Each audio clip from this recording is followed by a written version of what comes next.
Good morning students. हम लोग अपने फर्स्ट चैप्टर सजीवों में नियंत्रण एवं समन्वय के अंतर्गत नेक्स्ट टॉपिक जो जानकारी जिसके बारे में लेंगे वो टॉपिक क्या है, प्रतिवर्ती क्रिया या प्रतिक्षेप क्रिया, जिसको हम लोग रिफ्लेक्स एक्शन भी कहते हैं।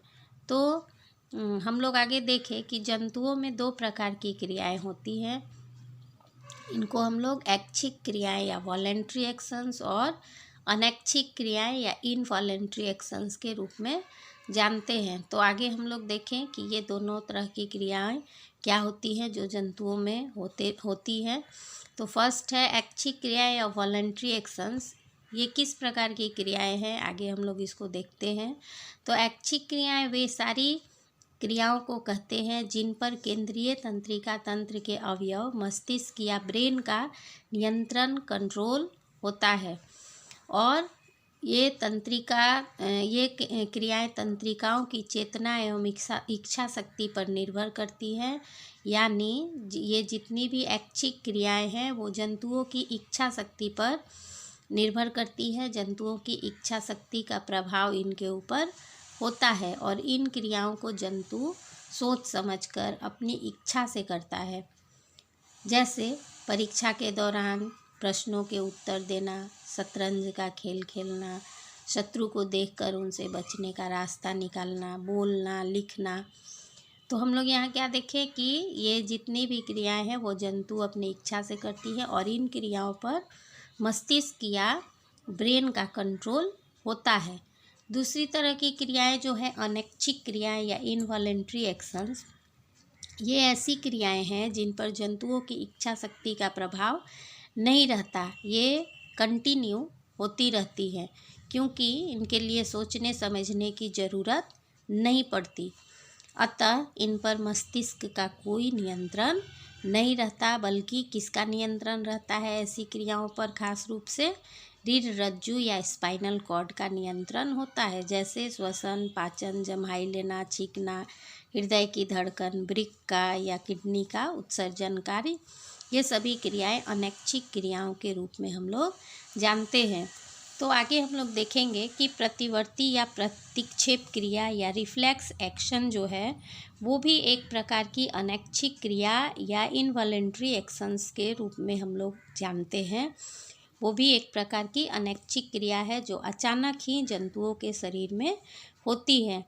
तो जंतुओं में किसी बाह्य या आंतरिक उद्दीपन के प्रभाव से होने वाली अचानक एवं अनैच्छिक क्रिया को प्रतिवर्ती क्रिया या रिफ्लेक्स एक्शन हम लोग कहते हैं। अचानक होने वाली अनैच्छिक क्रिया जो जंतुओं के बाह्य या आंतरिक उद्दीपन के प्रभाव से होती है, यानी मस्तिष्क के बिना किसी पूर्व सूचना के ही, मस्तिष्क को इसकी सूचना नहीं होती है, ये क्रियाएं अचानक हो जाती हैं और किसी कार्यकारी अंग द्वारा स्वतः होने वाली क्रियाओं को प्रतिवर्ती क्रिया या प्रतिक्षेप क्रिया कहते हैं। और इन क्रियाओं पर मुख्य रूप से याद रखना होगा कि इन क्रियाओं पर मुख्य रूप से मेरु रज्जु या स्पाइनल कॉर्ड का नियंत्रण होता है, मस्तिष्क का नहीं। तो प्रतिवर्ती क्रियाएं जो हैं वो हम लोग देखें कि दो प्रकार की हो सकती हैं। तो दोनों प्रकार की क्रियाएं प्रतिवर्ती क्रिया क्या है और दोनों में क्या डिफरेंस है, हम लोग एक साथ यहाँ पे देख लेंगे। तो दोनों प्रकार की क्रियाएं क्या हैं? फर्स्ट है सरल प्रतिवर्ती क्रिया या सिंपल रिफ्लेक्स एक्शन, और दूसरा क्या है? अनुकूलित या उपार्जित प्रतिवर्ती क्रिया, कंडीशनल और एक्वायर्ड रिफ्लेक्स एक्शन। तो सरल प्रतिवर्ती क्रिया किसको कहेंगे? वह प्रतिवर्ती क्रिया जो जंतुओं में जन्मजात एवं अनुवांशिक होती है। मतलब जंतुओं में जन्म के साथ साथ ही ये क्रियाएं होती हैं। जैसे आँख के सामने अचानक किसी वस्तु के आने पर पलकों का झपकना हम लोग देखते हैं। आँख के सामने अगर अचानक कोई वस्तु आ गया तो पलक जो है वो अपने आप झपक जाता है सभी का। पिन चुभोने पर अचानक हाथ का हट जाना। श्वसन क्रिया जो है वो सभी जीव जंतुओं में होती है। हृदय की धड़कन जो है रक्त परिवहन आदि क्रियाएं जो है वो सामान्य रूप से सभी जीव जंतुओं में होती हैं। तो इनको हम लोग सरल प्रतिवर्ती क्रिया के रूप में जानते हैं। और अनुकूलित या उपार्जित प्रतिवर्ती क्रिया किसको कहेंगे? तो ये खास तरह की क्रियाएं हैं, प्रतिवर्ती क्रियाएं हैं जो जंतु अपने जीवन काल में लगातार अभ्यास करके, लगातार प्रैक्टिस करके इसको विकसित करता है या उपार्जित करता है।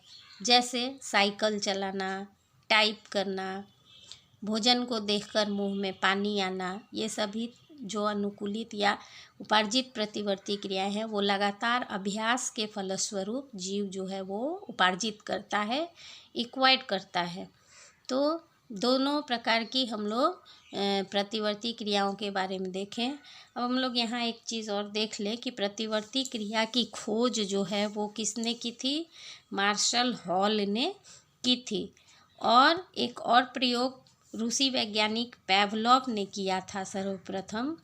ये जो अनुकूलित या उपार्जित प्रतिवर्ती क्रिया है जो लगातार अभ्यास के दौरान कोई जीव एक्वायर करता है, प्राप्त करता है, तो उसको प्रदर्शन करने के लिए, उसको दिखाने के लिए रूसी वैज्ञानिक पैवलोव ने अपना प्रयोग किया था, जो हम लोगों को देखना है, समझना है, बुक में दिया हुआ है। हम लोग एक बार यहाँ पे इसके बारे में चर्चा करेंगे।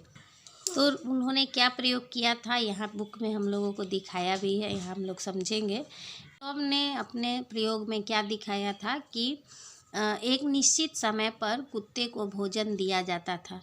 तो कुत्ते को भोजन को निश्चित समय पर देखकर क्या होता था, कुत्ते के मुंह में लार का, सलाइवा का सेक्रीशन होने लगता था। बाद में क्या किया गया कि सिर्फ घंटी बजाई जाती थी, लेकिन भोजन नहीं दिया जाता था कुत्ते को। तो इससे क्या हुआ, लार का स्राव जो है, यहाँ पे लार निकलता था, यहाँ पे लार निकलना बंद हो गया। तब बाद में क्या किया गया, पहले घंटी बजाई गई, उसके बाद कुत्ते को भोजन दिया गया। तो क्या देखा जाता था कि घंटी बजाने और बजाकर भोजन रखते के साथ ही कुत्ते के मुंह से लार निकलने लगता था। उसके बाद क्या किया गया कि सिर्फ घंटी बजाई जाती थी, लेकिन भोजन नहीं दिया जाता था कुत्ते को। तभी भी घंटी बजाते के साथ में क्या देखा गया कि कुत्ते के मुंह से लार निकलने लगा। भोजन नहीं देने के बाद भी लार निकल रहा था। यानी कुत्ते में यह विशेषता स्वयं ही विकसित नहीं हुआ था, बल्कि विकसित किया गया था। ये जन्मजात इसमें नहीं था विशेषता। यही विशेषता उपार्जित लक्षण कहलाती है, जिसे जंतु अपने जीवन काल में लगातार अभ्यास के फलस्वरूप विकसित करता है। तो हम लोग अभी प्रतिवर्ती क्रिया के दोनों प्रकार देख लिए, पैवलोव का प्रयोग भी देखे।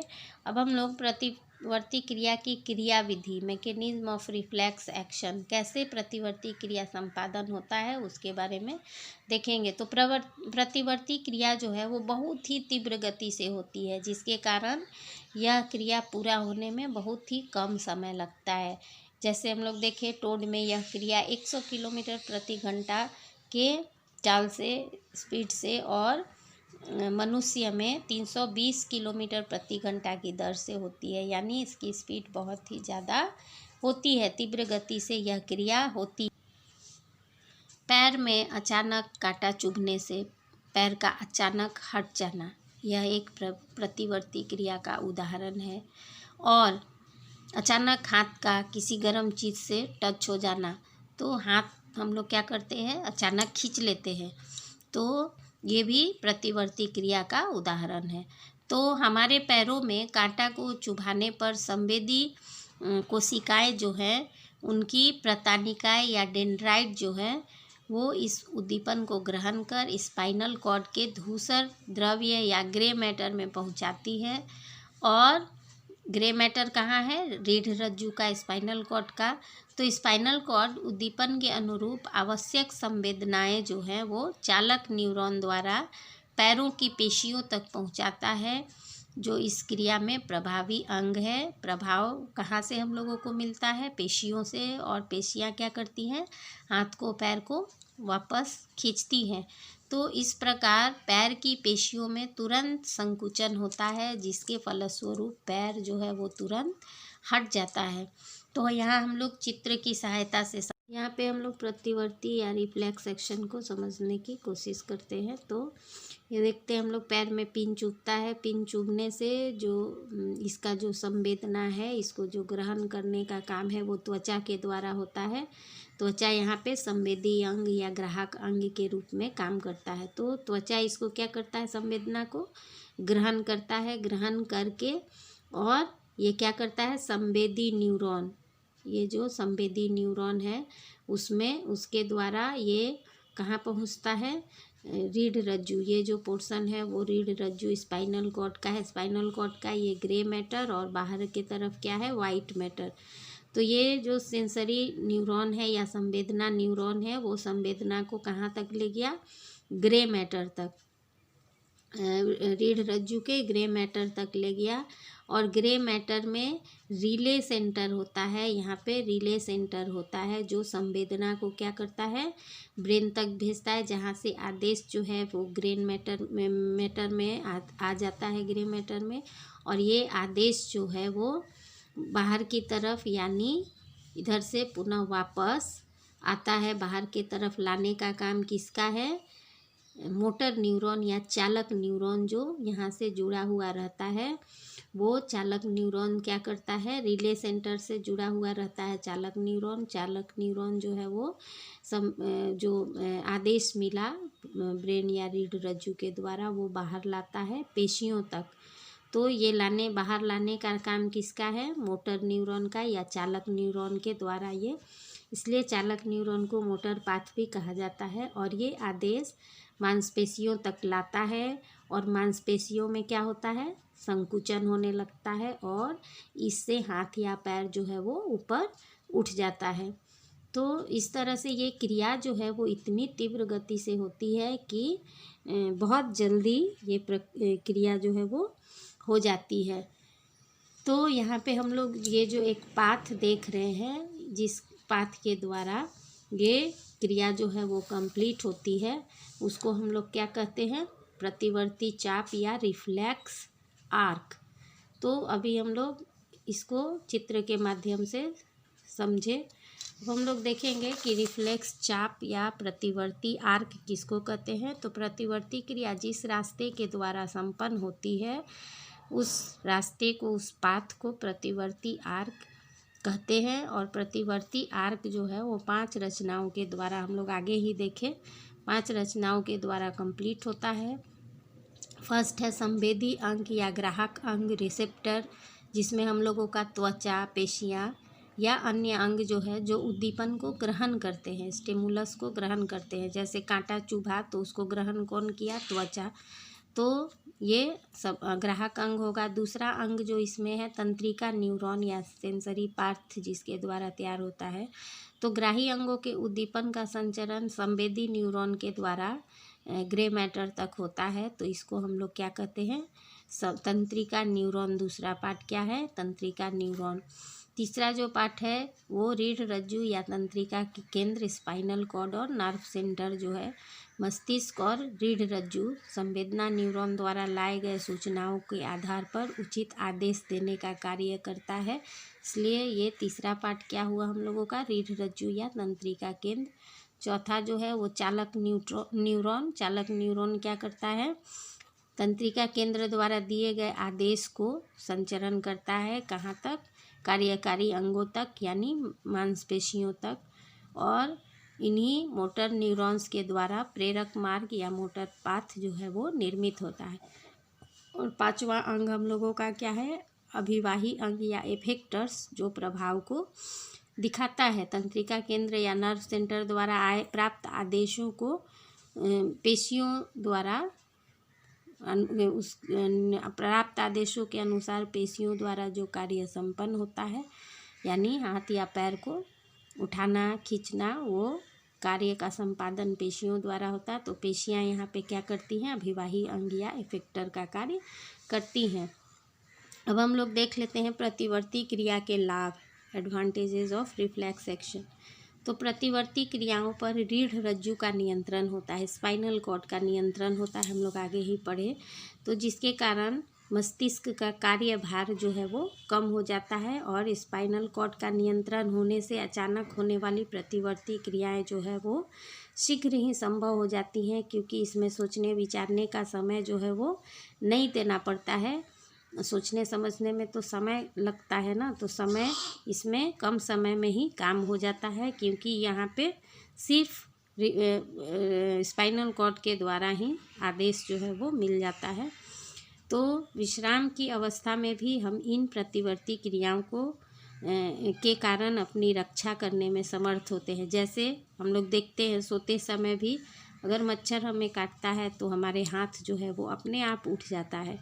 तो इस तरह का रिफ्लेक्स एक्शन हम लोग सोते समय भी, विश्राम की अवस्था में भी कर लेते हैं।